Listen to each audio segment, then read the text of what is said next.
જ અદ્ભુત નજારો જોવા ઉમટ્યા ભાવિક ભક્તો।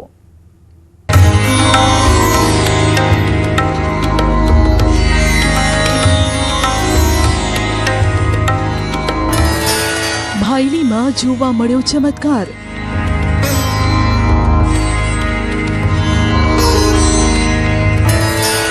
શિવલિંગ પર સૂર્યના કિરણો દ્વારા કરવામાં આવી દિવ્ય પૂજા।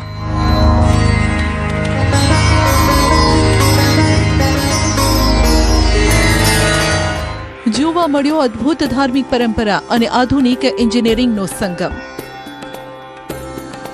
જો કે આ કોઈ ચમત્કાર નથી, પરંતુ એપ્ટો મેકેનિકલ સિસ્ટમનું પરિણામ છે। સૂર્યના કિરણોને અરીસાઓ અને લેન્સની મદદથી ચોક્કસ સમય માટે ગર્ભગૃહમાં બિરાજમાન શિવલિંગ પર સ્થાપિત કરાયા અને ત્યારબાદ કંઈક આવા દ્રશ્યો જોવા મળ્યા। હિન્દુ સંસ્કૃતિમાં સૂર્યનું અતિ મહત્વ છે અને તેમને દેવ તરીકે પૂજવામાં આવે છે। એવી માન્યતા છે કે સૂર્યના કિરણો જ્યારે મંદિરની મૂર્તિ પર સીધા પડે છે ત્યારે તેનું દિવ્ય તેજ અને પ્રાણ ઉર્જા વધી જાય છે, જે ભગવાનની પ્રત્યક્ષતાનો અહેસાસ કરાવે છે। આ જ દિવ્ય પરંપરાને આધુનિક ટેકનોલોજી સાથે જોડીને વડોદરાના ભાયલી ખાતે આવેલા 700 વર્ષ જૂના પૌરાણિક વિમળેશ્વર મહાદેવ મંદિરમાં ઇન્ટરનેટ ઓફ થિંગ્સ ટેકનોલોજીના માધ્યમથી શિવલિંગ પર સફળતાપૂર્વક સૂર્ય તિલક કરવામાં આવ્યું।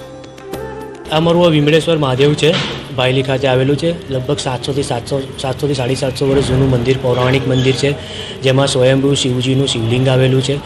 વર્ષોથી મંદિરની અંદર સૂર્યપ્રકાશ આવતો નથી। સહયોગી અમારા મિત્રો જે છે જોડાયા છે અને આ આઈઓટી ટેકનોલોજીમાં સહયોગ આપીને અમને અત્યારે મદદ કરીને અમે સક્સેસફુલી સૂર્ય તિલક અહીંયા કરવામાં આવ્યું છે। સૂર્ય તિલકનું આયોજન કરતાં બધા આજુબાજુના ભક્તો આવી રહ્યા છે।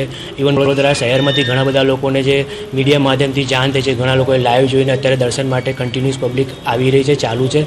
અને વિશેષ મહત્ત્વ કે આજે અમે આઈઓટી ટેકનોલોજી પર જે કરવામાં આવ્યું છે, તો એક સ્પેસિફાઈડ ટાઈમ નહીં, અમે જ્યારે પણ જે વધારે સમય બી રાખવું છે તો અમે એ કરીને લોકોને સૂર્યાભિષેકના દર્શન કરાવી રહ્યા છે।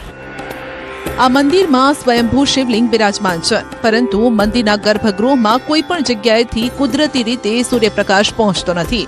આ પડકારને ઝીલી વડોદરાના રિસર્ચ સંશોધક મિથિલેશ પટેલ દ્વારા એક ખાસ સ્માર્ટ સિસ્ટમ તૈયાર કરવામાં આવી। આ સિસ્ટમ થકી શુભ મુહૂર્તમાં મહાદેવના શિવલિંગ પર સૂર્ય કિરણો અંકિત કરીને દિવ્ય સૂર્ય તિલક કરાયું।